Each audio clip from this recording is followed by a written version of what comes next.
Stocks reversing early declines. The Dow, Nasdaq, and S&P 500 now having their best day since August. Bond yields are also heading higher, with the 30-year yield hitting 5%. That's for the first time since 2007. What does this mean for stocks going forward? Yahoo Finance's own Jared Blickery crunched the numbers, and he's here with the results. Jared. It's looking like more bullishness ahead, and maybe this correction is over. Let's go to the Wi-Fi interaction, where I'm first going to chart what's happened in the bond market today. We are up 17, 18 basis points. That was at the highs here, but we are off, but we're still up about 7 on the day. And that's a little bit unusual considering what's happened with stocks. Stocks don't seem to be phased at all by bond yields screaming higher. Here's the S&P 500. I'm going to show you what it looks like on a 3-month chart here. You can see we are coming off that much vaunted and talked about 4,200 level, and now we are having the best day in weeks. It is a similar story for the tech-heavy NASDAQ and also the Russell 2000, which has been the weakest of this group so far. As you said, I have crunched the numbers, and whenever we have payrolls day like this, up more than 1% in the S&P 500, it's kind of a split, 50-50 going out 1 day, 2 days, 1 week when it comes to percent positive. And the results aren't spectacular, but you go out a month and a quarter, results improve to about 72% positive.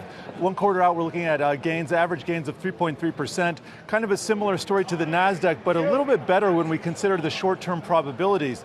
Now, when we add in the movement in the bond market, and we consider that we have also moved up 5 basis points, as well as S&P 500 up more than 1%. The results improve to about 60% over the next 1 and 2 days. They stay about the same for the NASDAQ. Despite all the numbers here, I think the conclusion for me is we're looking at probably bullish results looking forward. This was not too hot a report to really spook the equities markets. We'll have to see what comes on Monday. But if you'll recall, one of the theses from the interview I had with Alfonso Picatiello over at the Macro Compass was if we came in too hot or too weak, this was going to be very bad for equities.